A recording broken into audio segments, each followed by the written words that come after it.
Tiara selalu mengalah pada perlakuan buruk Ibu Kusuma demi menjaga keharmonisan rumah tangga dengan Danang. Puncak kesabarannya habis saat liburan keluarga di puncak. Ibu Kusuma dengan sengaja mengusir Bapak Herman dan Ibu Astuti dari villa agar Siska dan keluarganya bisa menempati kamar utama. Tanpa berdebat, Tiara segera memesan tiket penerbangan dan membawa orang tuanya ke Singapura malam itu juga. Masalah besar dimulai keesokan paginya.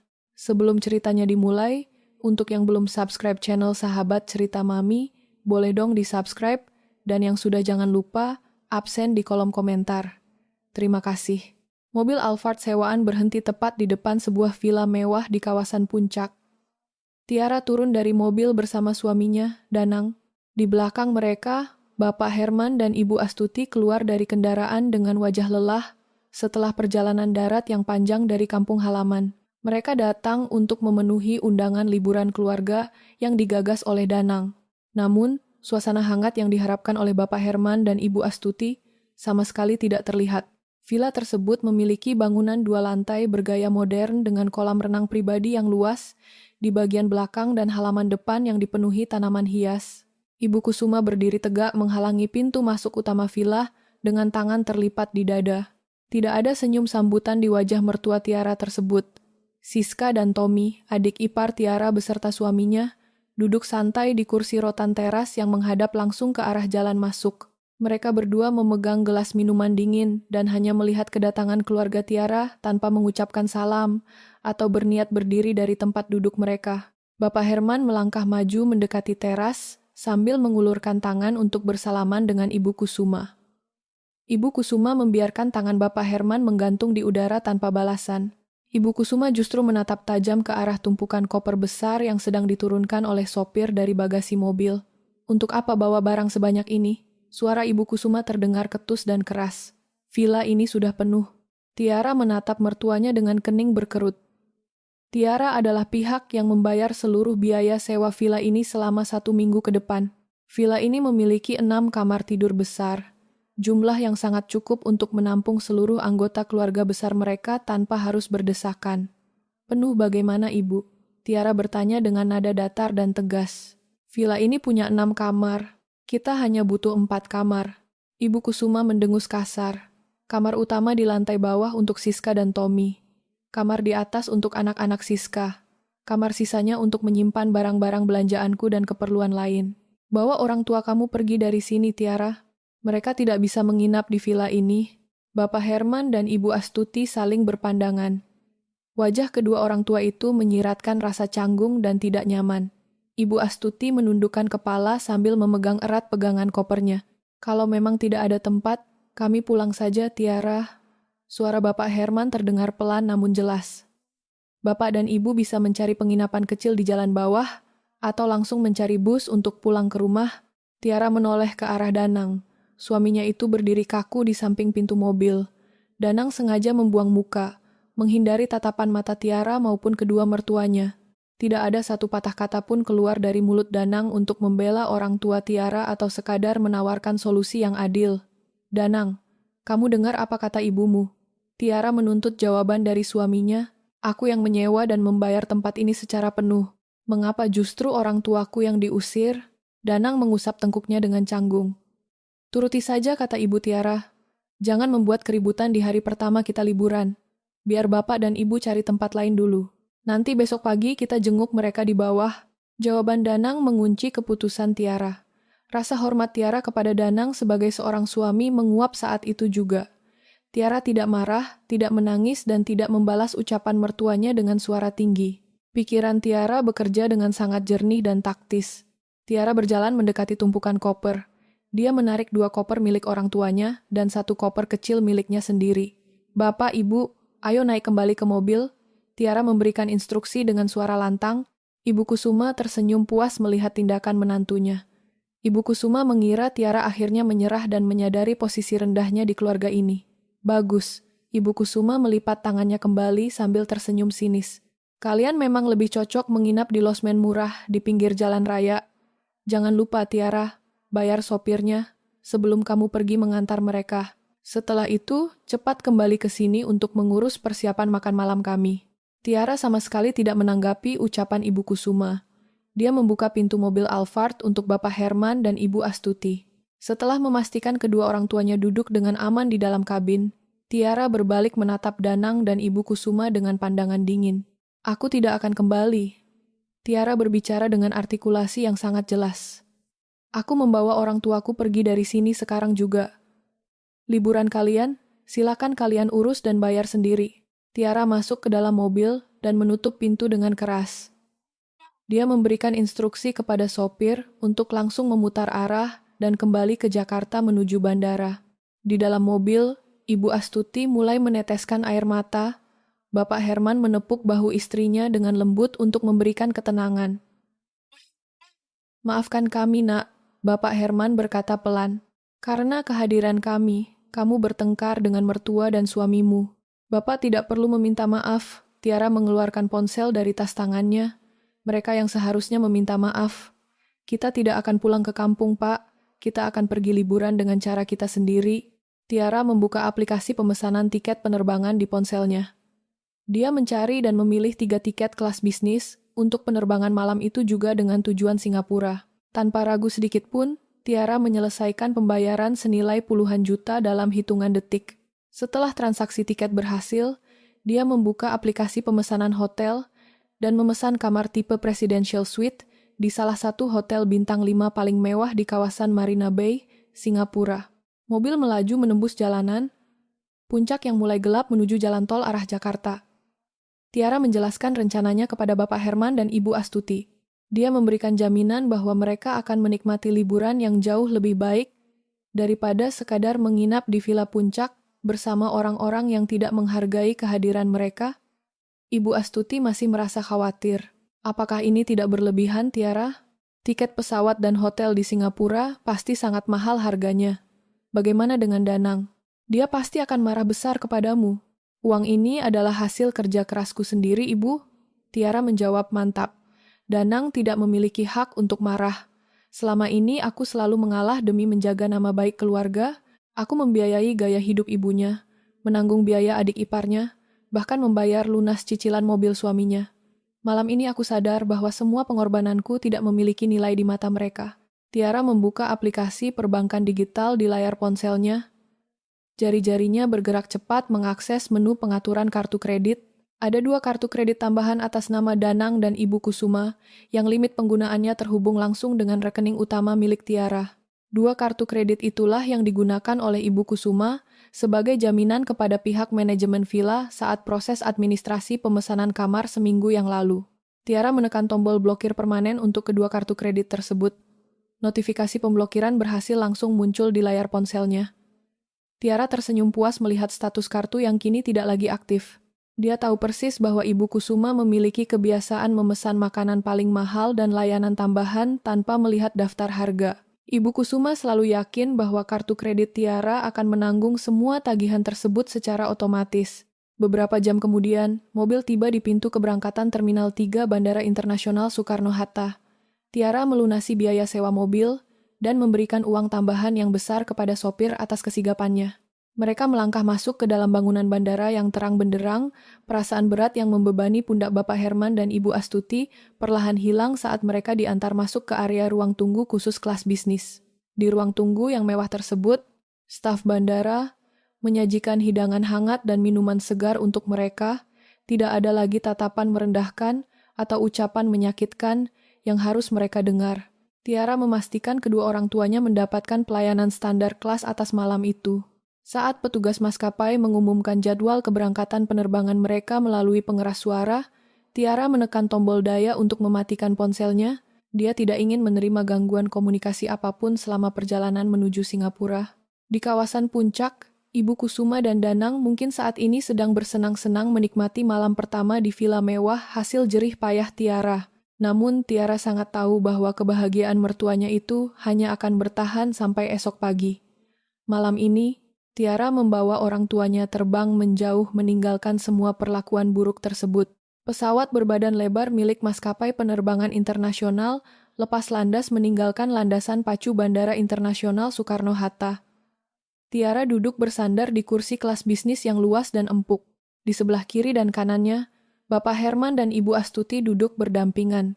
Ruang kaki di kabin kelas bisnis sangat lega, memungkinkan kedua orang tua Tiara untuk meluruskan kaki mereka yang pegal setelah perjalanan darat dari kampung halaman.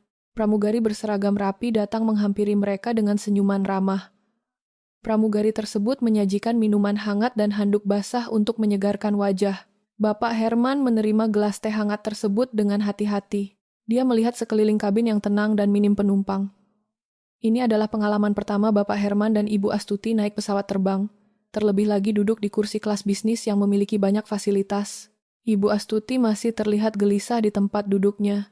Tangannya meremas ujung syal tebal yang melingkar di lehernya. Tiara, Ibu masih memikirkan kejadian di villa tadi? Ibu Astuti membuka suara dengan nada pelan. Ibu khawatir kita keterlaluan karena meninggalkan suamimu begitu saja di tempat itu. Ibu juga memikirkan bagaimana kalau Danang marah besar dan menceraikan kamu gara-gara masalah ini. Tiara menatap ibunya dengan sorot mata tenang dan penuh keyakinan. Dia membenarkan posisi duduknya agar bisa berhadapan langsung dengan sang ibu. Ibu tidak perlu takut dengan ancaman perceraian. Tiara menjawab dengan suara tegas dan lugas. Kejadian malam ini justru membuka mata Tiara tentang posisi Tiara yang sebenarnya. Selama 3 tahun pernikahan, Tiara selalu menekan ego demi menjaga perasaan Danang dan keluarganya. Tiara pikir dengan bersikap baik dan memenuhi semua kebutuhan finansial mereka, Ibu Kusuma akan menghargai Tiara dan keluarga kita. Ternyata dugaan Tiara salah total. Bapak Herman meletakkan gelas tehnya di atas meja lipat dengan perlahan. Bapak sebenarnya sudah lama memperhatikan sikap Danang yang kurang tegas sebagai kepala keluarga. Bapak diam saja selama ini karena tidak ingin mencampuri urusan rumah tangga anak perempuan Bapak. Sekarang Bapak melihat dengan mata kepala sendiri bagaimana ibunya memperlakukan kita di depan umum. Bapak mendukung penuh apapun keputusan yang kamu ambil, Nak. Terima kasih, Bapak. Tiara mengangguk mantap. Faktanya, semua biaya hidup keluarga Danang berasal dari uang hasil kerja keras Tiara.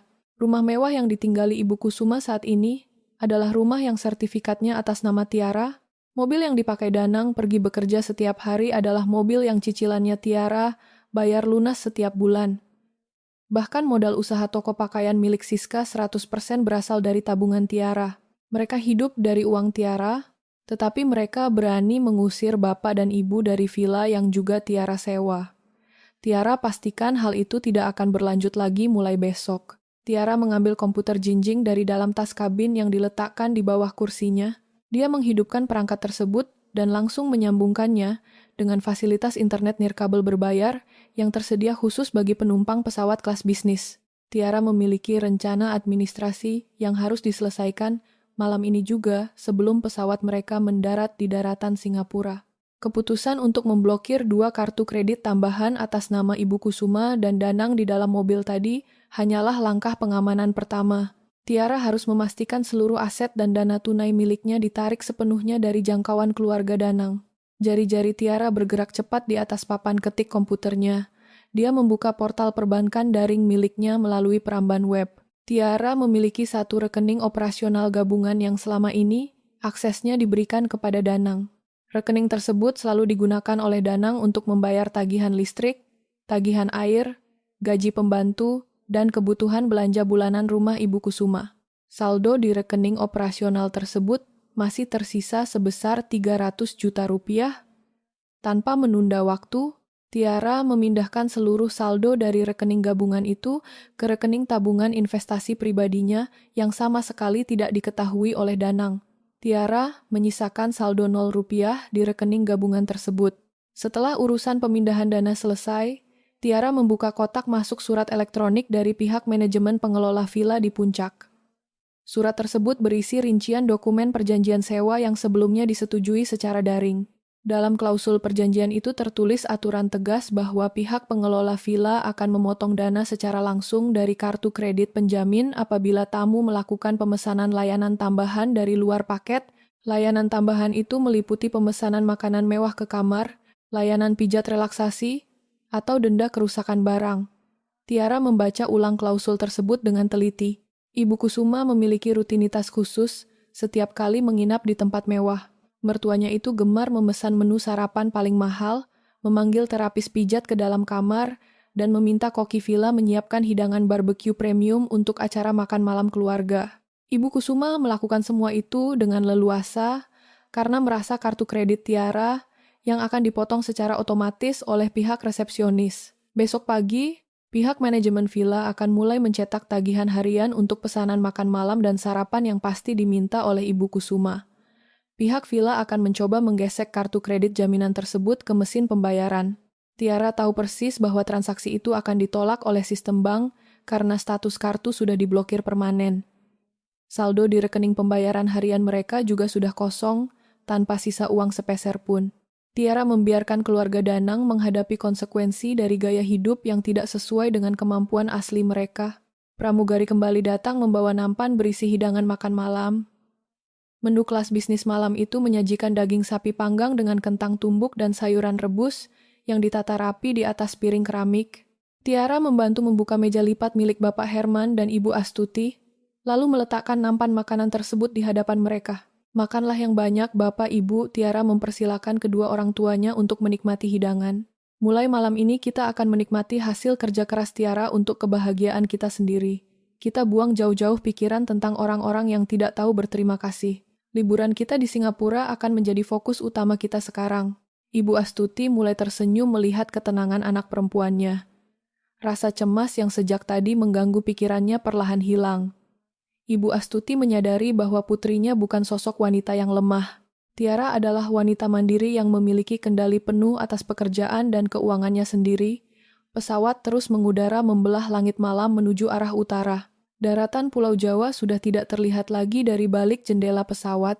Tiara mematikan komputer jinjingnya dan menyandarkan punggungnya kembali ke kursi. Dia mengambil segelas air mineral yang disediakan pramugari dan meminumnya perlahan. Pikirannya sudah menyusun jadwal untuk hari esok. Tiara berencana menghubungi kantor pengacara pribadinya di Jakarta, tepat pada jam 08.00 pagi dari kamar hotelnya di Singapura. Berkas perceraian harus segera didaftarkan ke pengadilan agama. Surat peringatan pengosongan rumah untuk Ibu Kusuma juga harus segera diketik dan dikirimkan oleh pihak pengacara. Tiara akan menyelesaikan semuanya melalui jalur hukum yang sah dan mengikat. Sinar matahari pagi masuk melalui jendela kaca besar kamar Presidential Suite di Hotel Marina Bay, Singapura. Tiara bangun dari tempat tidur dengan perasaan segar dan merapikan pakaiannya. Dia berjalan menuju ruang tengah kamar hotel yang sangat luas. Bapak Herman dan Ibu Astuti sudah duduk santai di sofa empuk sambil menonton siaran televisi berbahasa asing. Di atas meja ruang tengah tersedia berbagai macam hidangan sarapan mewah yang dipesan Tiara melalui layanan kamar. Tiara mengambil ponsel cerdasnya dari atas nakas dan menekan tombol daya untuk menghidupkan perangkat tersebut. Layar ponsel langsung menyala terang dan menampilkan puluhan notifikasi secara bersamaan tanpa henti. Terdapat 120 panggilan telepon tak terjawab dari Danang dan 80 pesan teks yang masuk secara bertubi-tubi sejak dini hari. Tiara membuka pesan pertama yang dikirim oleh Danang. Isi pesannya bernada kemarahan, kepanikan, dan tuntutan agar Tiara segera kembali ke puncak untuk menyelesaikan urusan pembayaran villa. Tiara sama sekali tidak memiliki niat untuk membalas pesan tersebut. Dia meletakkan kembali ponselnya di atas meja dengan posisi layar menghadap ke bawah agar tidak terganggu oleh notifikasi yang terus bermunculan. "Ada apa, Tiara?" Ibu Astuti bertanya saat melihat anaknya meletakkan ponsel dengan raut wajah tenang. "Biasa, Ibu." Danang dan ibunya mulai panik hari ini. Tiara menjawab dengan suara datar dan santai. "Mereka pasti sudah ditagih oleh pihak villa pagi ini. Biarkan saja mereka mengurus masalah mereka sendiri di sana. Mari kita habiskan sarapan ini dan bersiap untuk jalan-jalan menikmati kota Singapura." Sementara itu, di kawasan puncak, suasana liburan santai yang sangat diharapkan oleh Ibu Kusuma berubah total menjadi kepanikan luar biasa. Ibu Kusuma sedang duduk di ruang makan utama villa bersama Siska, Tommy, dan anak-anak mereka. Di atas meja makan besar itu tersaji berbagai macam hidangan mewah seperti potongan daging sapi panggang premium, hidangan laut segar, salad buah impor, dan aneka minuman jus murni. Semua makanan berharga mahal tersebut dipesan secara khusus oleh Ibu Kusuma dari restoran utama villa tadi malam dan pagi ini dengan mengatasnamakan tagihan kamar sewaan Tiara. Danang baru saja turun dari lantai 2 dengan wajah sangat pucat dan ponsel yang terus menempel di telinga kirinya. Tiara mematikan ponselnya. "Ibu, Danang berkata dengan suara gemetar. Dia menarik kursi kayu dan duduk di sebelah ibunya dengan tubuh lemas. Semua pesanku tidak dibalas. Panggilan telepon langsung dialihkan ke kotak suara. Ibu Kusuma mendengus kesal sambil memotong daging sapi di piringnya dengan kasar. Istrimu itu memang sangat keterlaluan, Danang. Dia berani meninggalkan kita dan mematikan telepon secara sepihak. Nanti saat dia berani kembali ke rumah, kamu harus memberi dia pelajaran keras. Jangan biarkan dia merasa berkuasa atas keluarga ini hanya karena dia memiliki uang. Tiba-tiba seorang pria paruh baya berseragam rapi datang menghampiri meja makan keluarga tersebut. Pria tersebut adalah manajer operasional villa yang bertanggung jawab atas tagihan tamu. Dia berjalan dengan langkah tegap membawa sebuah map kulit berwarna hitam pekat di tangan kanannya. Selamat pagi, Ibu, Bapak. Manajer tersebut menyapa dengan nada bicara formal namun sangat tegas. Mohon maaf mengganggu waktu sarapan keluarga Anda. Kami mendapat pemberitahuan otomatis dari sistem pembayaran bank kami bahwa kartu kredit yang Anda jadikan jaminan utama untuk sewa villa telah diblokir secara permanen. Kami perlu meminta metode pembayaran lain yang sah untuk menyelesaikan tagihan yang sudah berjalan sejak semalam. Ibu Kusuma meletakkan pisau dan garpunya dengan suara dentingan keras. Diblokir bagaimana? Kartu itu limit penggunaannya ratusan juta. Coba gesek lagi kartu itu di mesin pembayaran kalian. Pasti mesin kalian yang sedang rusak. Kami sudah mencoba melakukan transaksi tersebut berulang kali sejak pukul 5 pagi. Ibu, manajer tersebut membuka map kulit yang dibawanya. Kartu tersebut berstatus blokir permanen dari pihak bank penerbit langsung. Sesuai prosedur ketat penginapan kami harus menagih biaya sewa secara langsung jika jaminan utama sudah tidak berlaku. Ini adalah rincian tagihan sementara keluarga Anda. Manajer meletakkan 2 lembar kertas cetak di atas meja makan. Ibu Kusuma menarik kertas tersebut dengan cepat. Mata Ibu Kusuma membelalak lebar melihat deretan angka yang tertera di bagian paling bawah kertas tagihan tersebut. 75 juta. Ibu Kusuma berteriak dengan suara sangat lantang. Wajahnya seketika berubah merah padam. Ini perampokan terang-terangan. Kami baru menginap 1 malam di sini. Kenapa tagihan pembayarannya bisa sebesar ini? Itu adalah total keseluruhan dari biaya sewa villa selama 7 hari ke depan sesuai dengan pesanan awal di aplikasi, ditambah biaya pemesanan makanan mewah semalam dan sarapan pagi ini. Manajer memberikan penjelasan dengan sangat rinci dan tanpa keraguan. Sesuai aturan reservasi yang telah disetujui, tamu harus membayar lunas sewa penuh 1 minggu jika pembatalan dilakukan secara mendadak. Anda juga memesan menu khusus berkualitas premium yang sama sekali tidak termasuk dalam paket sewa reguler harian kami. Ibu Kusuma langsung menoleh ke arah Danang dengan tatapan memaksa. Danang, cepat bayar tagihan ini sekarang juga.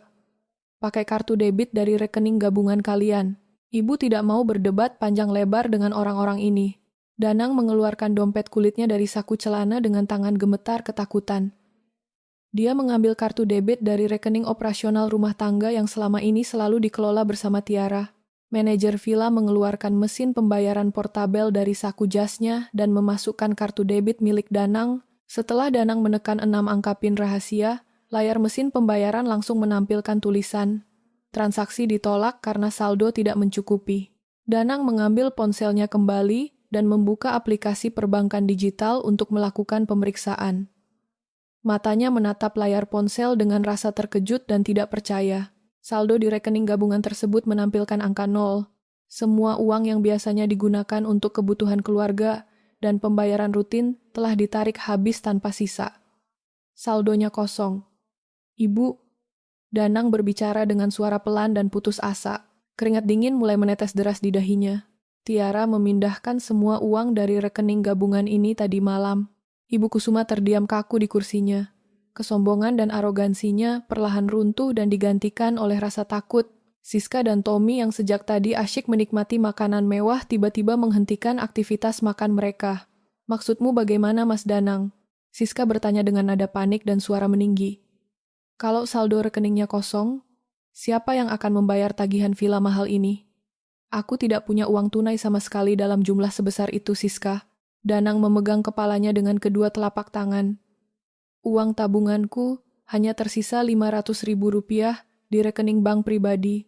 Manajer villa menarik kembali mesin pembayarannya dan berdiri tegap menatap keluarga tersebut dengan pandangan tidak ramah. Jika Bapak dan Ibu tidak bisa melunasi tagihan ini sekarang juga, kami terpaksa harus meminta Anda semua untuk mengosongkan villa hari ini juga. Manajer villa memberikan peringatan terakhir yang sangat tajam. Selain itu, kami juga memiliki hak penuh untuk menahan mobil dan barang-barang berharga yang Anda bawa sebagai jaminan fisik sampai seluruh kewajiban pembayaran diselesaikan. Jika Anda menolak, pihak keamanan kami akan langsung menghubungi kepolisian setempat untuk mengusut kasus penipuan layanan.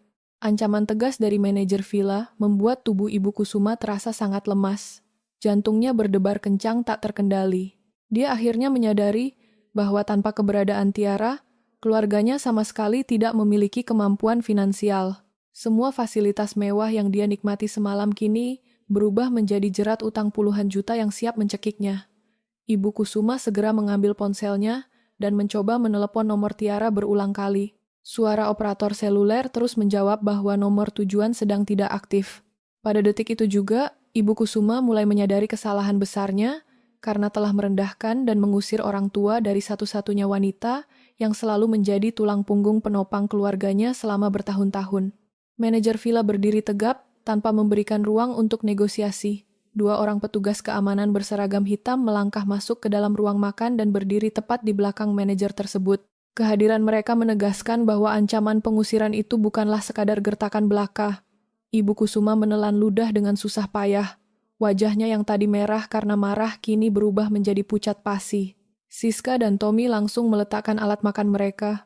Suasana sarapan mewah itu seketika berubah menjadi tegang dan mencekam. Kami memberikan waktu 30 menit bagi Bapak dan Ibu untuk mengemasi seluruh barang bawaan. Manajer villa memberikan instruksi dengan nada datar. Setelah itu, kami akan menahan barang berharga milik kalian sebagai jaminan sampai pembayaran 75 juta rupiah diselesaikan secara penuh. Danang bangkit dari kursinya dengan tubuh bergetar. Tunggu dulu, Pak. Beri saya waktu untuk mencari pinjaman. Saya akan menghubungi teman-teman saya. Waktu untuk membayar sudah habis, Pak Danang, manajer villa menjawab tegas. Silakan kembali ke kamar dan kemasi barang kalian sekarang juga. Petugas keamanan langsung mengawal Danang dan Ibu Kusuma menuju kamar mereka masing-masing. Siska berjalan tergesa-gesa sambil menarik tangan suaminya. Mereka masuk ke dalam kamar utama di lantai bawah, yang malam sebelumnya menjadi pemicu pengusiran orang tua Tiara. Siska membanting pintu kamar dengan keras. Siska mulai memasukkan pakaian anak-anaknya ke dalam koper dengan gerakan kasar. Ini semua salah Ibu. Siska berteriak marah kepada Tommy. Kalau saja Ibu tidak mengusir orang tua Mbak Tiara semalam, kita pasti sedang bersenang-senang sekarang. Mbak Tiara yang memegang semua uangnya.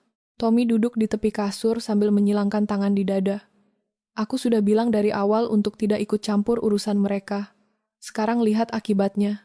Aku tidak mau mengeluarkan uang sepeser pun untuk membayar tagihan villa ini. Uang tabunganku hanya cukup untuk kebutuhan kita sendiri. Ibu yang membuat masalah, ibu yang harus menyelesaikannya. Di kamar atas, Ibu Kusuma menangis terisak sambil memasukkan barang-barang belanjaannya ke dalam tas. Dia menyeka air mata dengan kasar menggunakan punggung tangannya. Ibu Kusuma tidak pernah membayangkan liburan mewahnya akan berakhir secepat dan sehina ini. Selama ini dia selalu membanggakan kekayaan menantunya kepada teman-teman arisannya. Sekarang dia diusir seperti pengemis dari tempat yang dia sewa sendiri. Tepat 30 menit kemudian, seluruh keluarga Danang sudah berkumpul di lobi utama villa. Koper dan tas mereka menumpuk di lantai. Manajer villa sudah menunggu bersama staf bagian keuangan. Manajer tersebut membawa sebuah daftar inventaris kosong. Sesuai prosedur, kami akan menilai barang bawaan kalian sebagai jaminan. Manajer villa mendekati tumpukan barang tersebut.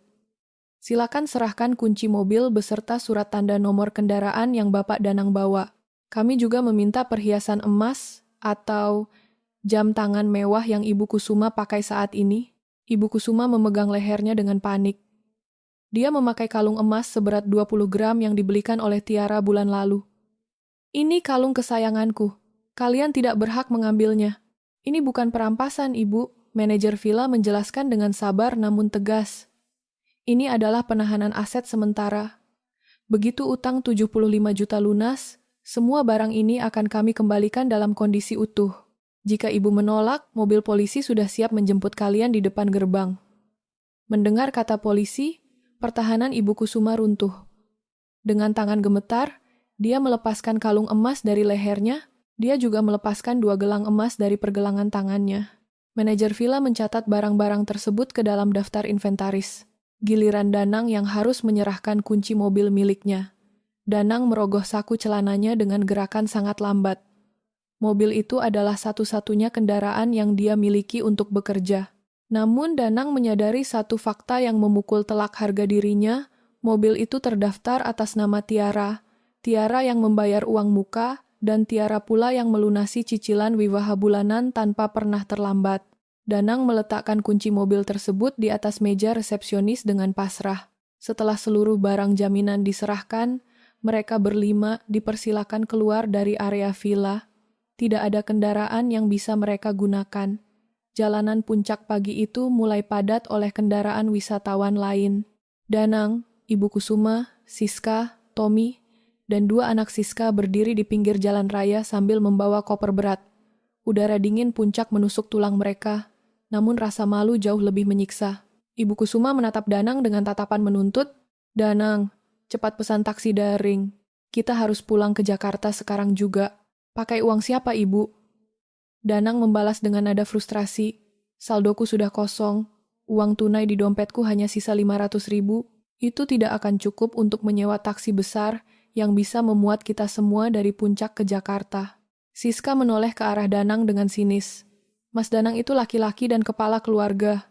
Seharusnya Mas Danang punya tabungan sendiri, jangan hanya bergantung pada istri. Sekarang saat Mbak Tiara pergi, Mas Danang tidak bisa berbuat apa-apa. Ucapan Siska menembus langsung ke dalam hati Danang. Fakta itu sangat menyakitkan karena memang benar adanya. Selama 3 tahun pernikahan, Danang terlalu nyaman bersembunyi di balik kesuksesan finansial Tiara. Gajinya sebagai pegawai biasa habis hanya untuk keperluan pribadi dan nongkrong bersama teman-temannya. Semua urusan rumah tangga, tagihan, hingga gaya hidup mewah ibunya ditanggung penuh oleh sang istri. Danang duduk berjongkok di pinggir jalan raya. Dia menutupi wajahnya dengan kedua tangan. Rasa penyesalan yang sangat besar mulai menggerogoti pikirannya. Dia mengingat kembali kejadian semalam. Saat ibunya mengusir Bapak Herman dan Ibu Astuti, Danang diam saja. Dia memilih membela ibunya daripada istrinya yang telah memberikan segalanya. Keputusan pengecut itu kini menghancurkan hidupnya dalam waktu kurang dari 24 jam. Tommy, tolong bayarkan taksi untuk kita pulang. Ibu Kusuma kini memohon kepada menantu laki-lakinya. Tommy menggelengkan kepala dengan tegas. Aku hanya akan memesan taksi untuk Siska dan anak-anakku. Ibu dan Mas Danang silakan cari jalan pulang sendiri. Aku tidak mau ikut terseret dalam kebangkrutan kalian. Tommy segera membuka ponselnya dan memesan 1 taksi reguler. Saat taksi itu datang, Tommy, Siska, dan anak-anak mereka langsung masuk ke dalam mobil tanpa memedulikan Ibu Kusuma dan Danang. Taksi itu melaju meninggalkan mereka berdua di pinggir jalan raya. Ibu Kusuma menatap kepergian anak perempuannya dengan rasa tidak percaya. Air matanya kembali menetes. Keluarga yang selama ini dia banggakan ternyata langsung terpecah belah karena urusan uang. Ibu Kusuma dan Danang terjebak dalam kepalsuan yang mereka ciptakan sendiri. Mereka kini harus memikirkan cara untuk kembali ke Jakarta dengan sisa uang yang sangat terbatas di tangan. Tiara membuka tirai jendela kamar hotel tipe presidential suite lebar-lebar. Sinar matahari pagi menerangi seluruh sudut ruangan yang luas tersebut. Di luar jendela kaca raksasa, pemandangan kawasan Marina Bay terlihat sangat megah dengan deretan gedung pencakar langit yang menjulang tinggi. Hari ini adalah hari pertama Tiara menikmati kebebasan mutlak dari segala tekanan keluarga suaminya. Dia membalikkan badan dan melihat Bapak Herman serta Ibu Astuti sudah bersiap dengan pakaian rapi. Wajah kedua orang tuanya terlihat jauh lebih cerah dan segar dibandingkan malam sebelumnya saat mereka baru tiba dari kawasan puncak. Hari ini kita akan menghabiskan waktu di luar. Bapak, Ibu, Tiara berjalan menghampiri mereka dengan senyuman tulus. Kita akan berbelanja kebutuhan baru dan menikmati fasilitas terbaik yang ada di kota ini. Tiara ingin Bapak dan Ibu merasakan hasil nyata dari kerja keras Tiara selama bertahun-tahun. Mereka bertiga turun menuju lobi hotel menggunakan lift khusus tamu prioritas. Sebuah mobil sedan mewah berwarna hitam sudah menunggu di depan pintu masuk hotel. Tiara menyewa mobil tersebut lengkap dengan sopir pribadi untuk melayani perjalanan mereka selama berada di Singapura. Tujuan pertama mereka pagi itu adalah kawasan pusat perbelanjaan paling terkenal di Singapura. Setibanya di pusat perbelanjaan tersebut, Tiara langsung membawa kedua orang tuanya masuk ke dalam butik pakaian merek ternama internasional. Bapak Herman awalnya merasa ragu saat melihat label harga yang tertera pada sebuah kemeja. Namun Tiara langsung mengambil beberapa potong kemeja berbahan sutra, celana kain berkualitas tinggi, dan sepasang sepatu kulit asli untuk ayahnya. Tiara tidak membiarkan Bapak Herman menolak.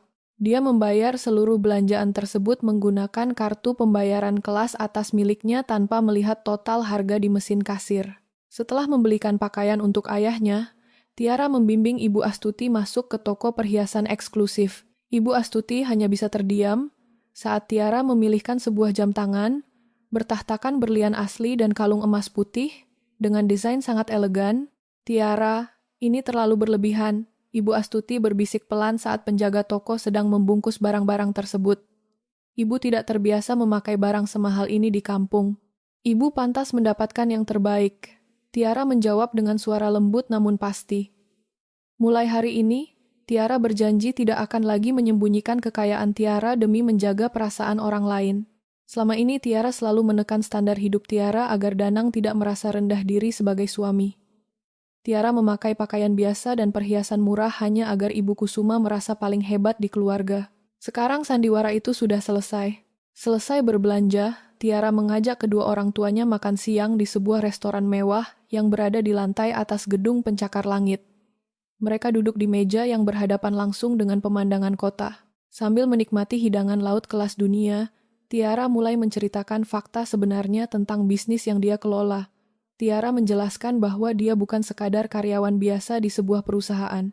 Tiara adalah pemilik saham mayoritas dan direktur utama dari perusahaan konsultan keuangan yang sedang berkembang pesat di Jakarta.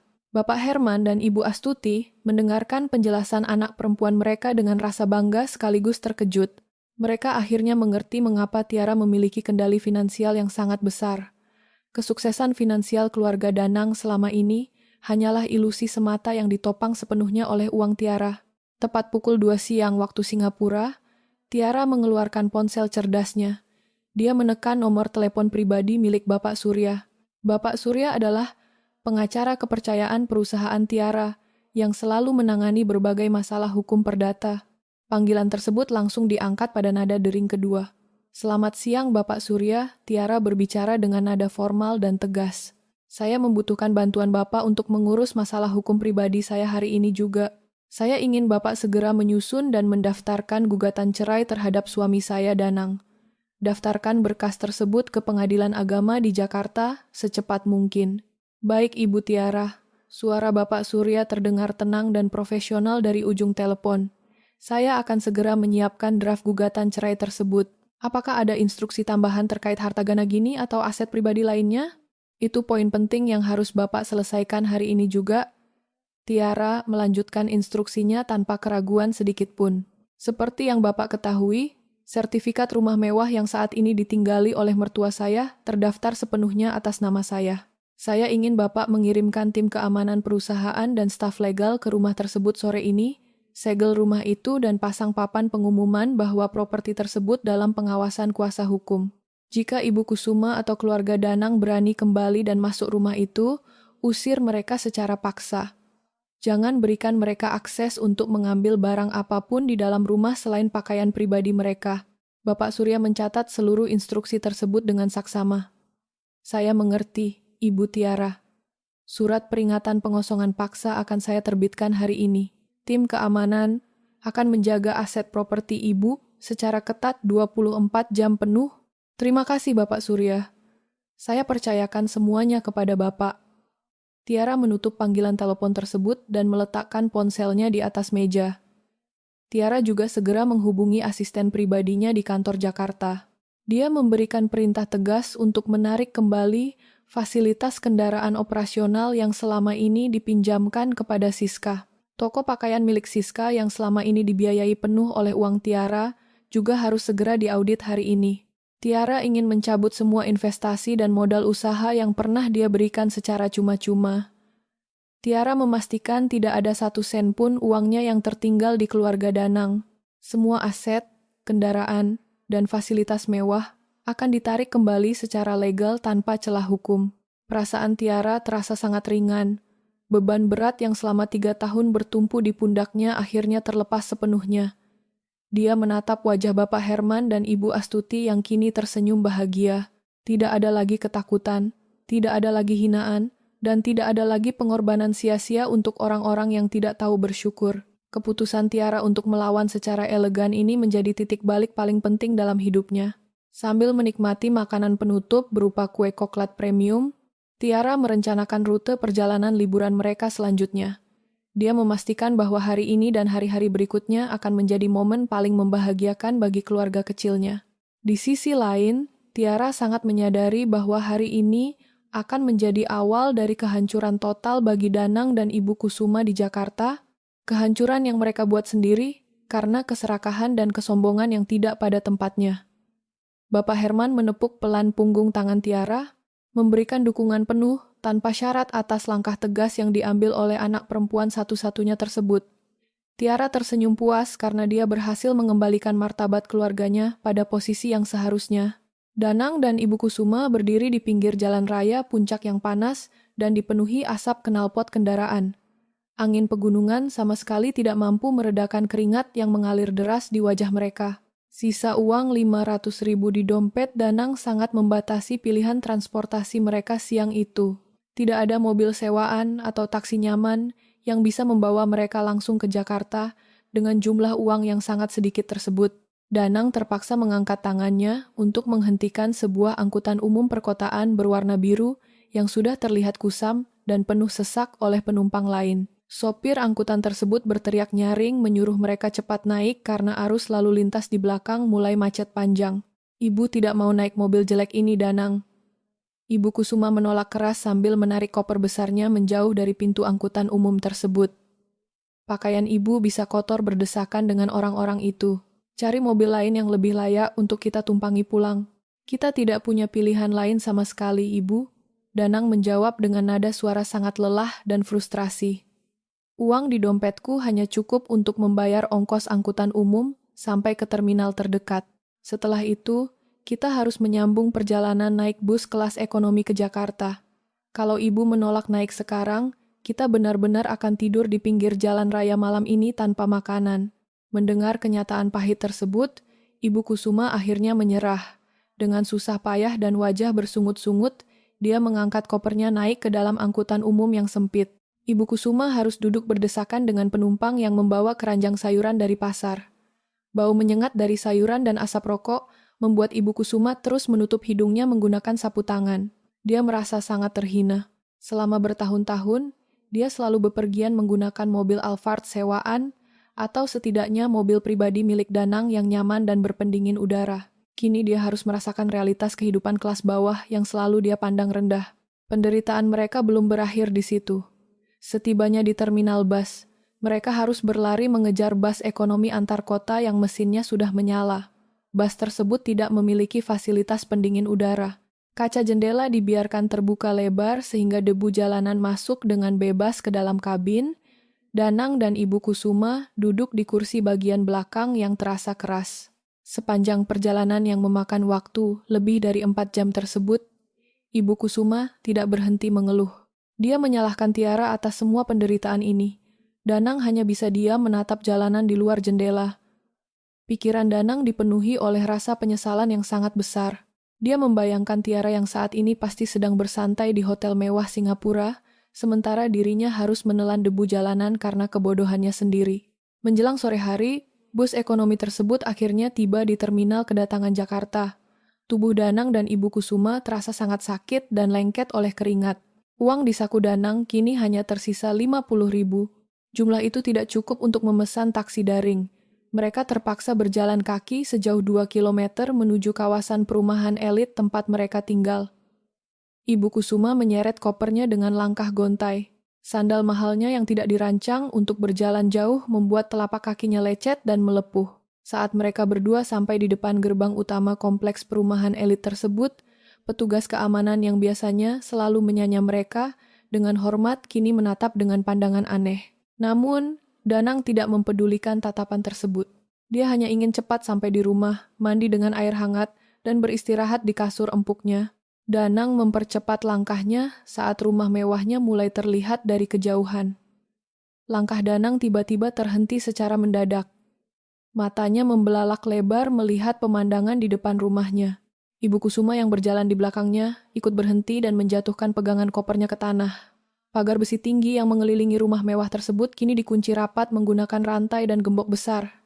Di bagian tengah pagar, besi terpasang sebuah spanduk merah berukuran sangat besar dengan tulisan putih yang mencolok. Spanduk tersebut bertuliskan bahwa rumah dan tanah ini adalah milik Sah Tiara dan saat ini berada dalam pengawasan ketat tim kuasa hukum. 4 orang pria berbadan tegap yang mengenakan seragam keamanan hitam berdiri berjaga di depan pagar. Di antara para penjaga tersebut berdiri seorang pria paruh baya yang mengenakan setelan jas rapi sambil memegang sebuah map dokumen tebal. Pria tersebut adalah Bapak Surya, pengacara pribadi perusahaan Tiara. Ibu Kusuma langsung berlari mendekati pagar dengan wajah penuh amarah. Dia memukul tiang pagar besi itu sekuat tenaga. Apa-apaan ini? Ibu Kusuma berteriak nyaring ke arah Bapak Surya dan para penjaga. Ini rumah saya. Berani sekali kalian mengunci rumah saya. Buka gembok ini sekarang juga, atau saya akan memanggil polisi untuk menangkap kalian semua atas tuduhan perampasan properti. Bapak Surya melangkah maju mendekati pagar dengan sikap sangat tenang dan profesional. Dia membuka map dokumen yang dibawanya dan mengeluarkan salinan sertifikat hak milik asli yang telah dilegalisasi oleh negara. Selamat sore, Ibu Kusuma. Bapak Surya berbicara dengan intonasi datar tanpa rasa takut sedikit pun. Silakan baca dokumen ini dengan teliti. Rumah ini beserta seluruh tanah dan isinya terdaftar secara sah atas nama klien kami, Ibu Tiara. Mulai siang ini, klien kami telah mencabut izin penggunaan properti ini dari pihak manapun, termasuk suami dan keluarga suaminya. Anda tidak lagi memiliki hak hukum untuk masuk atau menempati bangunan ini. Danang berjalan mendekati ibunya dengan tubuh lemas. Pak Surya, saya ini suami sah dari Tiara. Saya memiliki hak atas harta bersama di rumah ini. Bapak tidak bisa mengusir kami begitu saja ke jalanan. Gugatan cerai dari klien kami sudah resmi didaftarkan ke Pengadilan Agama beberapa jam yang lalu, Bapak Danang. Bapak Surya menjawab dengan tegas sambil memberikan sepucuk surat pemberitahuan resmi kepada Danang melalui celah pagar. Sesuai hukum yang berlaku dan bukti aliran dana yang kami miliki, properti ini dibeli 100% menggunakan dana pribadi Ibu Tiara jauh sebelum pernikahan kalian terjadi. Ini bukan harta Gana Gini. Ini adalah harta bawaan mutlak milik klien kami. Bapak Surya memberi isyarat kepada salah satu penjaga keamanan. Penjaga tersebut mengambil 2 buah kantong plastik besar berwarna hitam dari balik pos jaga dan melemparkannya keluar pagar hingga jatuh tepat di depan kaki Ibu Kusuma. Sesuai instruksi dari Ibu Tiara, kami hanya mengizinkan Anda mengambil barang pribadi berupa pakaian murah yang memang Anda beli sendiri. Bapak Surya memberikan penjelasan terakhir. Semua barang mewah, perhiasan di dalam brankas, perabotan rumah, dan kendaraan yang ada di garasi adalah milik Ibu Tiara. Mulai detik ini, silakan tinggalkan area properti ini. Jika Anda berdua bersikeras membuat keributan di sini, kami yang akan menghubungi pihak kepolisian atas tuduhan mengganggu ketertiban dan mencoba menerobos properti pribadi. Ibu Kusuma jatuh terduduk di atas aspal jalanan perumahan. Dia menatap tumpukan pakaian murah di dalam kantong plastik hitam tersebut dengan tatapan kosong. Istana kemewahan yang selalu dia pamerkan kepada teman-temannya telah runtuh seketika. Danang berdiri kaku menatap rumah besar yang tertutup rapat itu.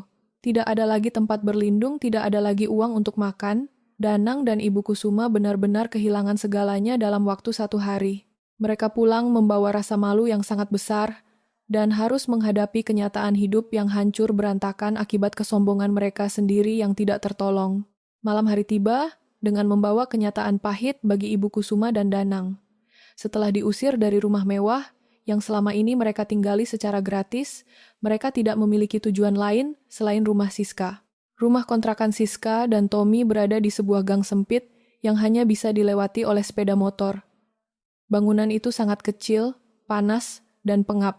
Ruang tamunya langsung menyatu dengan ruang televisi dan dapur. Tidak ada pendingin ruangan, hanya ada sebuah kipas angin kecil yang berputar lambat di sudut ruangan. Kedatangan Ibu Kusuma dan Danang disambut dengan wajah masam oleh Tommy.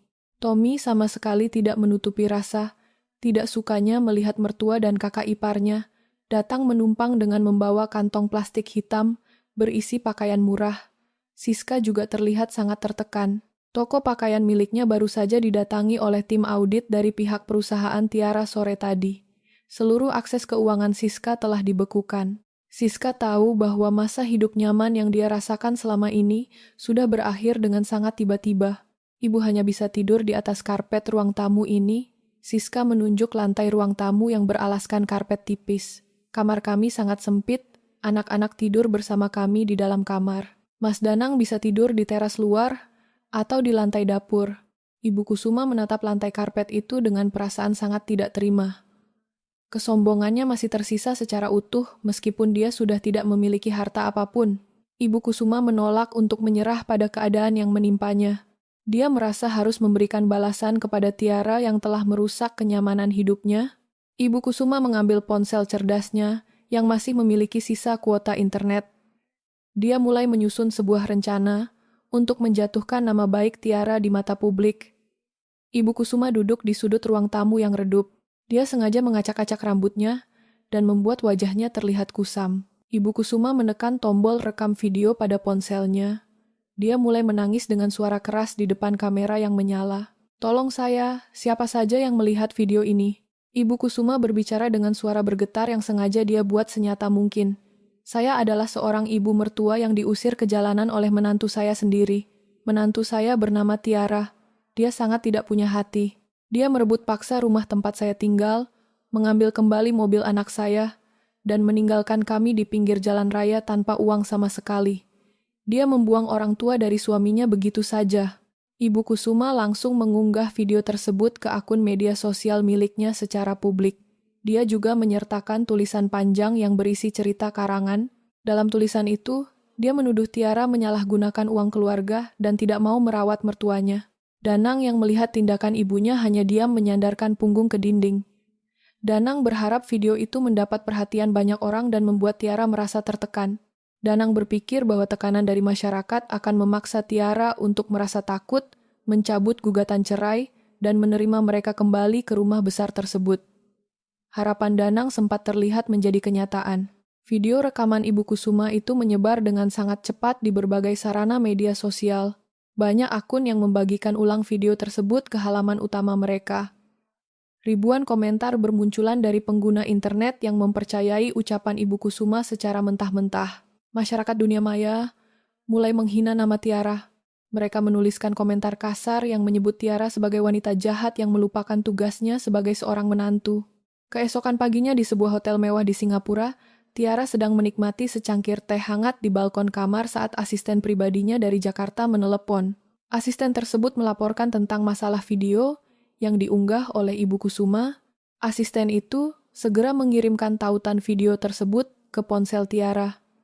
Tiara menonton video tangisan mertuanya itu dengan wajah sangat tenang. Tidak ada kepanikan di wajah Tiara.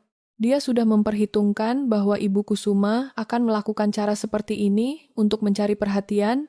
"Biar saya yang mengurus masalah ini secara langsung," Tiara memberikan instruksi singkat kepada asistennya. "Siapkan tim hukum untuk mendata semua akun yang menyebarkan video bohong ini secara berlebihan. Tetapi jangan lakukan tindakan penuntutan apapun dulu. Saya akan memberikan jawaban yang akan menyelesaikan ini dalam satu langkah." Tiara membuka akun media sosial pribadinya melalui ponsel. Dia tidak perlu merekam video pembelaan atau menulis kalimat sedih. Tiara hanya perlu menampilkan dua buah bukti yang tidak bisa dibantah oleh siapapun. Bukti pertama adalah foto salinan dokumen tagihan resmi dari pihak manajemen villa di Puncak. Dalam foto dokumen tersebut terpampang sangat jelas daftar pesanan makanan mewah dengan harga sangat mahal yang diminta khusus oleh Ibu Kusuma dengan total nilai mencapai 75 juta. Tiara juga melingkari fakta pada dokumen itu yang menyatakan bahwa pembayaran ditolak karena bukan ditanggung oleh rekening Ibu Kusuma pribadi. Bukti kedua adalah pukulan yang paling telak.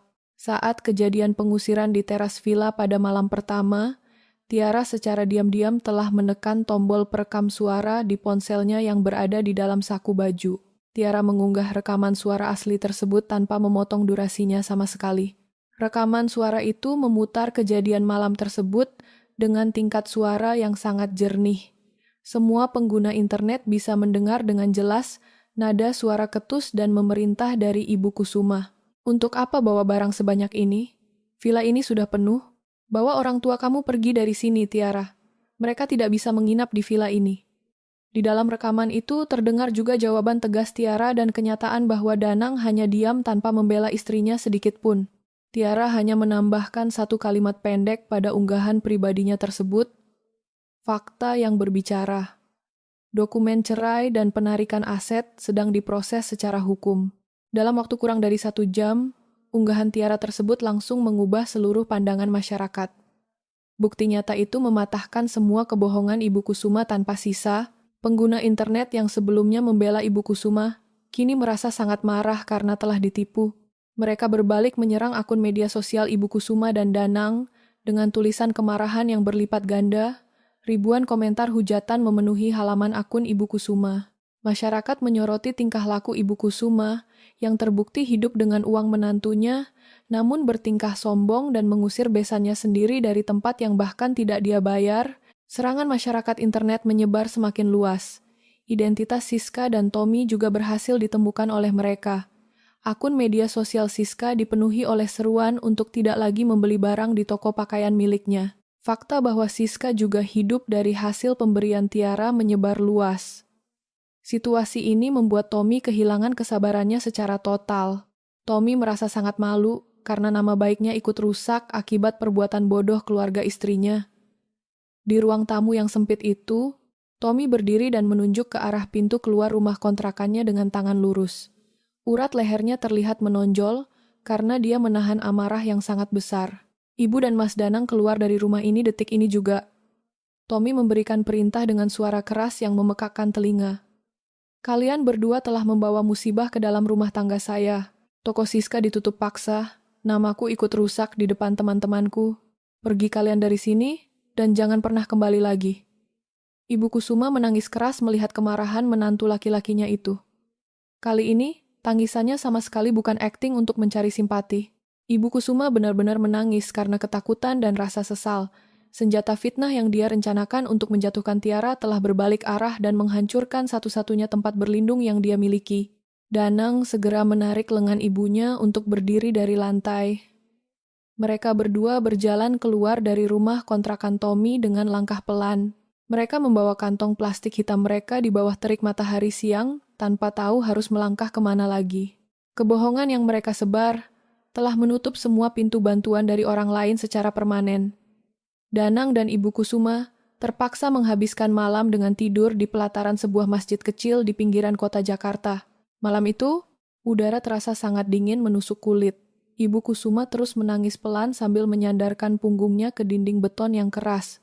Ibu Kusuma meratapi nasibnya yang berubah 180 derajat hanya dalam waktu 2 hari. Danang duduk di sebelah ibunya tanpa bisa memejamkan mata sama sekali. Perutnya terasa sangat perih karena sejak siang mereka belum memakan nasi. Uang di saku Danang sudah habis sama sekali. Pikirannya terus tertuju kepada Tiara. Danang menyadari dengan sangat jelas bahwa satu-satunya jalan keluar dari penderitaan dan kemiskinan ini adalah dengan mendapatkan pengampunan dari istrinya.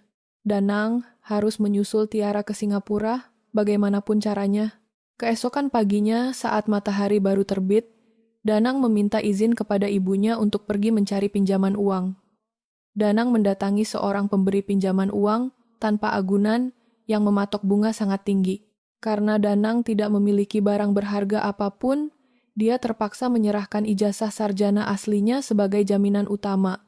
Pemberi pinjaman tersebut hanya memberikan uang tunai sebesar 5 juta tanpa berpikir panjang mengenai cara mengembalikan uang tersebut beserta bunganya. Danang langsung menggunakan uang itu untuk membeli 1 tiket pesawat kelas ekonomi termurah tujuan Singapura. Sisa uangnya dia simpan untuk biaya transportasi dari bandara menuju hotel tempat Tiara menginap. Danang mengetahui lokasi hotel Tiara dari unggahan foto yang dibagikan Tiara di media sosial sebelum akun Danang diblokir secara permanen. Perjalanan menuju Singapura terasa sangat panjang dan melelahkan bagi Danang. Dia memakai kemeja lengan panjang berwarna putih yang sudah kusut karena dipakai sejak kemarin. Wajahnya terlihat sangat kusam, Rambutnya tidak tersisir rapi, dan matanya merah karena kurang tidur. Danang tidak peduli dengan penampilannya. Tujuan utamanya adalah berlutut di hadapan Tiara dan memohon agar Tiara membatalkan proses perceraian serta menerima keluarganya kembali. Setibanya di Bandara Changi, Singapura, Danang langsung menaiki kereta bawah tanah menuju kawasan Marina Bay. Danang berjalan kaki sejauh 1 kilometer dari stasiun menuju lobi utama Hotel Bintang 5 tempat istrinya menginap. Penampilan Danang yang berantakan sempat membuat petugas keamanan hotel menatapnya dengan rasa curiga. Namun Danang berjalan cepat menghindari tatapan mereka dan langsung menuju area restoran mewah yang terletak di lantai dasar hotel. Danang mengedarkan pandangannya ke seluruh sudut restoran yang diisi oleh para tamu kelas atas. Mata Danang akhirnya menangkap sosok yang sangat dia kenali. Tiara duduk di sebuah meja bundar di sudut ruangan yang menghadap langsung ke arah taman air. Penampilan Tiara sangat jauh berbeda dari wanita penurut yang selama ini Danang kenal di rumah. Tiara mengenakan setelan jas kerja wanita berwarna biru tua yang dijahit dengan sangat rapi. Wajahnya memancarkan rasa percaya diri yang sangat kuat. Di atas meja tersebut terdapat beberapa dokumen tebal. Di hadapan Tiara duduk seorang pria paruh baya yang mengenakan setelan jas berwarna abu-abu terang. Pria tersebut tampak mendengarkan penjelasan Tiara dengan ekspresi wajah sangat serius dan penuh rasa hormat. Tanpa berpikir panjang mengenai tata krama atau siapa tamu yang sedang berbicara dengan istrinya, Danang berlari kecil menerobos barisan pelayan restoran. Danang langsung menghampiri meja Tiara dan tanpa ragu menjatuhkan lututnya ke lantai tepat di sebelah kursi Tiara.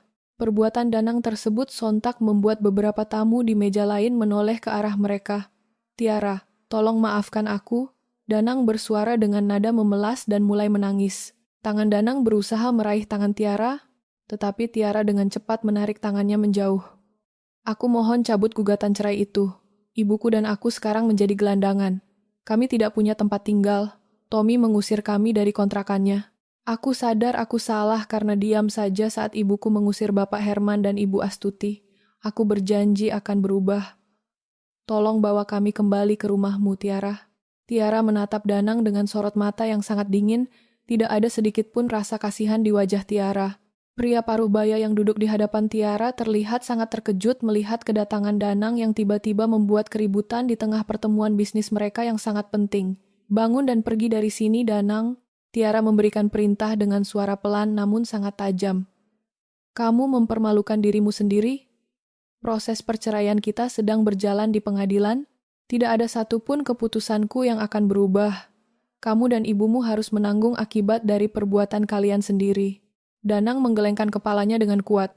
"Tidak, Tiara. Aku tidak akan pergi sebelum kamu memaafkan aku. Aku ini masih suamimu. Aku sangat membutuhkan bantuanmu." Pria paruh baya di hadapan Tiara itu menyempitkan matanya. Dia menatap wajah Danang dengan sangat teliti. Pria tersebut adalah Bapak Lukman. Bapak Lukman adalah pemilik sekaligus direktur utama dari perusahaan properti berskala besar di Jakarta, tempat Danang bekerja sebagai pegawai biasa di bagian pemasaran. Bapak Lukman datang jauh-jauh ke Singapura khusus untuk meminta persetujuan pendanaan proyek properti terbarunya dari perusahaan investasi yang dipimpin oleh Tiara. Pendanaan tersebut bernilai ratusan miliar dan sangat menentukan nasib perusahaan Bapak Lukman. "Tunggu sebentar." Bapak Lukman membuka suara dengan nada tegas. "Kamu Danang dari tim pemasaran cabang Jakarta, benar bukan? Apa yang kamu lakukan di sini dengan pakaian berantakan seperti ini pada jam kerja? Dan mengapa kamu mengganggu pertemuan penting saya dengan Ibu Tiara?" Danang menoleh ke arah sumber suara. Tubuh Danang seketika menjadi kaku seperti patung. Jantungnya berdetak sangat kencang. Danang baru menyadari bahwa pria yang duduk bersama istrinya adalah atasan tertinggi di tempat kerjanya. Danang langsung berdiri dari lantai dengan tubuh bergetar hebat. Rasa takut akan kehilangan pekerjaannya kini bergabung dengan rasa malunya. "Bapak Lukman." "Iya." Danang terbata-bata merangkai kata. "Maafkan saya, Pak. Saya tidak tahu Bapak ada di sini. Saya sedang cuti darurat." Tiara merapikan tumpukan dokumen di depannya dengan gerakan sangat tenang. Tiara menatap Bapak Lukman dengan senyuman profesional. "Bapak Lukman, pria ini adalah pihak yang sedang saya gugat cerai di pengadilan." Tiara memberikan penjelasan dengan intonasi suara yang sangat jelas dan terukur. Dia adalah pria viral di media sosial yang membiarkan ibunya mengusir kedua orang tua saya dari penginapan. Pria yang selama ini, seluruh biaya hidupnya dan biaya gaya hidup mewah, keluarganya ditanggung sepenuhnya oleh penghasilan saya. Karena dia tidak memiliki integritas dan tidak mampu mengambil tanggung jawab sebagai kepala keluarga, saya memutuskan untuk memutuskan semua hubungan finansial dan hukum dengannya. Wajah Bapak Lukman berubah menjadi sangat keras. Sebagai seorang pengusaha yang sangat menjunjung tinggi nilai kehormatan keluarga dan kerja keras, Bapak Lukman merasa sangat muak mendengar fakta tersebut.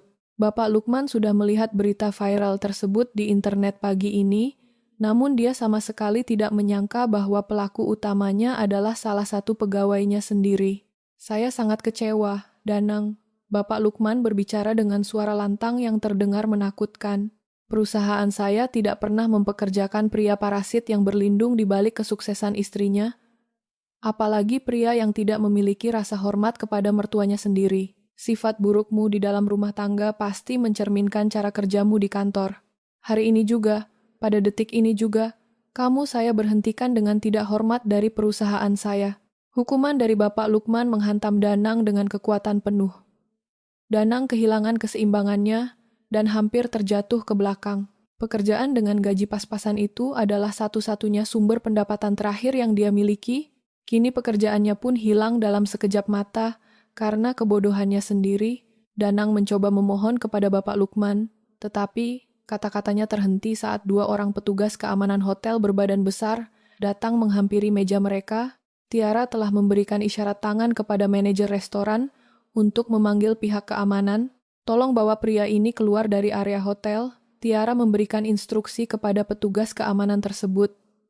Dia bukan tamu hotel ini, dan dia telah mengganggu pertemuan bisnis saya. Kedua petugas keamanan itu langsung memegang kedua lengan Danang dengan sangat kuat. Mereka menarik Danang menjauh dari meja tersebut. Danang berontak sambil menangis dan meneriakkan nama Tiara berulang kali, meminta pengampunan dan memohon agar Tiara menyelamatkan hidupnya. Tiara sama sekali tidak menoleh ke arah Danang.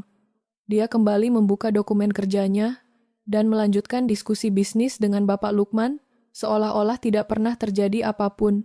Danang diseret paksa keluar dari pintu kaca utama hotel dan didorong hingga jatuh ke atas trotoar jalanan Singapura yang panas.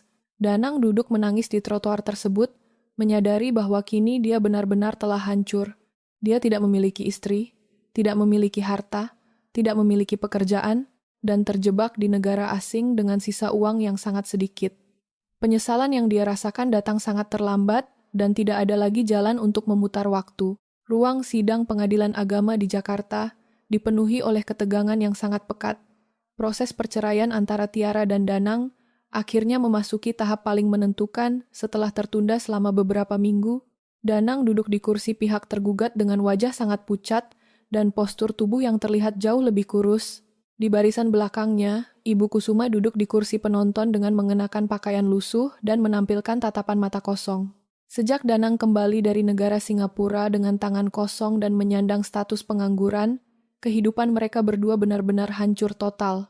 Mereka kini terpaksa tinggal di sebuah rumah kos berukuran sangat kecil di pinggiran kota dan hanya mengandalkan sisa uang hasil pinjaman berbunga tinggi untuk bisa membeli makanan sehari-hari. Kondisi Danang berbanding terbalik dengan penampilan Tiara. Tiara melangkah masuk ke dalam ruang sidang dengan postur tegap dan gaya yang sangat elegan. Tiara mengenakan setelan jas kerja wanita berwarna putih bersih yang memancarkan kewibawaan. Di sebelah kanannya berjalan Bapak Surya, pengacara hukum andalan perusahaannya yang selalu tampil profesional. Di belakang Tiara, Bapak Herman dan Ibu Astuti berjalan berdampingan mendampingi putri mereka dengan langkah tenang. Kehadiran kedua orang tua Tiara memancarkan ketenangan yang sangat kuat. Tidak ada lagi rasa canggung atau sikap rendah diri seperti saat mereka menerima pengusiran paksa dari villa di kawasan Puncak beberapa bulan yang lalu. Hakim ketua mengetuk palu kayu ke atas meja untuk membuka jalannya persidangan siang itu. Agenda utama persidangan hari ini adalah mendengarkan tuntutan pembagian harta bersama yang diajukan oleh pihak Danang. Danang menyewa seorang pengacara biasa yang bersedia dibayar menggunakan sistem bagi hasil apabila mereka berhasil memenangkan tuntutan harta tersebut. Pengacara Danang langsung berdiri dan mulai membacakan daftar tuntutannya kepada majelis hakim dengan suara lantang. Pengacara Danang menuntut hak bagian sebesar 50% dari seluruh aset properti, kendaraan bermotor, dan rekening tabungan yang saat ini terdaftar atas nama Tiara. Pengacara tersebut berargumen secara kuat bahwa seluruh harta kekayaan tersebut didapatkan murni selama masa pernikahan berlangsung. Oleh karena itu, semua aset wajib ditetapkan sebagai harta gana gini sesuai dengan aturan hukum perkawinan yang berlaku. Selain menuntut pembagian aset, pihak Danang juga mengajukan tuntutan agar Tiara diwajibkan melunasi seluruh utang denda, sewa villa, dan utang pribadi yang dibuat oleh Ibu Kusuma kepada rentenir. Pengacara itu beralasan bahwa utang tersebut terjadi murni karena Tiara pergi secara tiba-tiba dan menelantarkan suami serta mertuanya tanpa tanggung jawab moral. Mendengar pembelaan dari pengacara tersebut, Ibu Kusuma menarik sudut bibirnya dan tersenyum tipis dari kursi penonton. Dia merasa memiliki secercah harapan baru untuk kembali menikmati kemewahan. Di dalam pikirannya, jika tuntutan ini dikabulkan oleh hakim, Danang pasti akan mendapatkan uang puluhan miliar rupiah. Dengan uang sebanyak itu, Ibu Kusuma yakin mereka berdua bisa segera pindah dari rumah kos sempit dan kembali hidup di rumah mewah seperti sebelumnya. Setelah pengacara Danang selesai membacakan seluruh tuntutan, Hakim Ketua memberikan kesempatan penuh kepada pihak Tiara untuk memberikan tanggapan resmi. Bapak Surya berdiri dari kursinya dengan sikap sangat tenang. Dia merapikan letak jasnya dan membuka sebuah koper hitam yang terbuat dari bahan kulit tebal. Bapak Surya mengeluarkan tumpukan dokumen resmi yang dilengkapi segel hukum negara dan meletakkannya di atas meja. Bapak Surya memulai penjelasannya dengan artikulasi suara yang datar, namun menggema tajam di seluruh penjuru ruang sidang. Bapak Surya menyatakan penolakan atas seluruh tuntutan pembagian harta tersebut tanpa memberikan ruang kompromi sedikit pun. Dia menyerahkan bukti cetak aliran dana perbankan dari seluruh proses pembelian rumah dan mobil mewah tersebut kepada majelis hakim. Bapak Surya menjelaskan dengan rinci bahwa uang yang digunakan oleh Tiara untuk membeli semua aset properti tersebut sama sekali bukan berasal dari gaji atau penghasilan yang dikumpulkan bersama selama masa pernikahan. Di tahap inilah sebuah fakta mengejutkan yang selama ini tersimpan sangat rapat akhirnya mulai terbongkar di depan umum. Bapak Surya menyerahkan sebuah dokumen legal mengenai pendirian perusahaan induk berskala nasional. Perusahaan induk tersebut adalah entitas pemilik modal utama yang mendanai kantor konsultan keuangan tempat Tiara menjabat sebagai direktur utama. Bapak Surya menatap tajam ke arah Danang yang duduk gelisah di seberang meja. Bapak Surya menyatakan bahwa perusahaan induk tersebut secara rutin mentransfer dana hibah khusus ke rekening pribadi Tiara jauh sebelum Tiara mengenal dan menikah dengan Danang.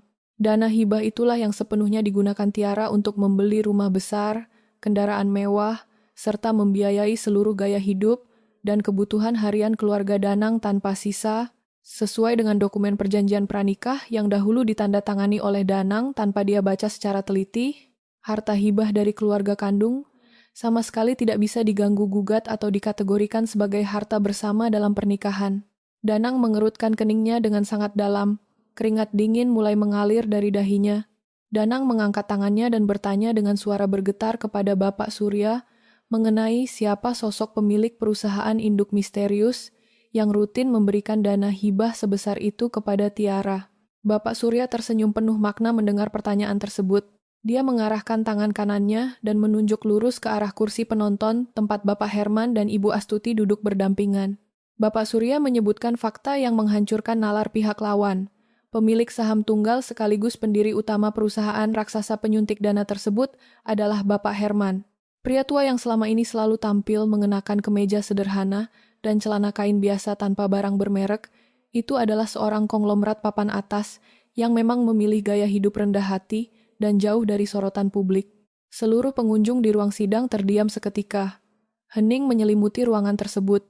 Danang melebarkan matanya hingga batas maksimal, menatap mertuanya dengan rasa tidak percaya. Ibu Kusuma memegang dadanya erat-erat saat napasnya tiba-tiba terasa sangat sesak. Mereka berdua baru saja mendengar kenyataan yang paling mematikan dalam hidup mereka. Besan yang selalu mereka hina dengan kata-kata kasar, mereka anggap sebagai masyarakat kelas bawah yang miskin, dan mereka usir tanpa ampun dari Villa Puncak karena dianggap merusak estetika liburan mewah keluarga ternyata adalah pemodal utama dari seluruh kekayaan palsu yang selama ini mereka nikmati setiap hari. Bapak Surya belum mengakhiri serangannya. Dia memberikan pukulan fakta terakhir yang bertujuan menghancurkan mental Danang sepenuhnya hingga ke akar.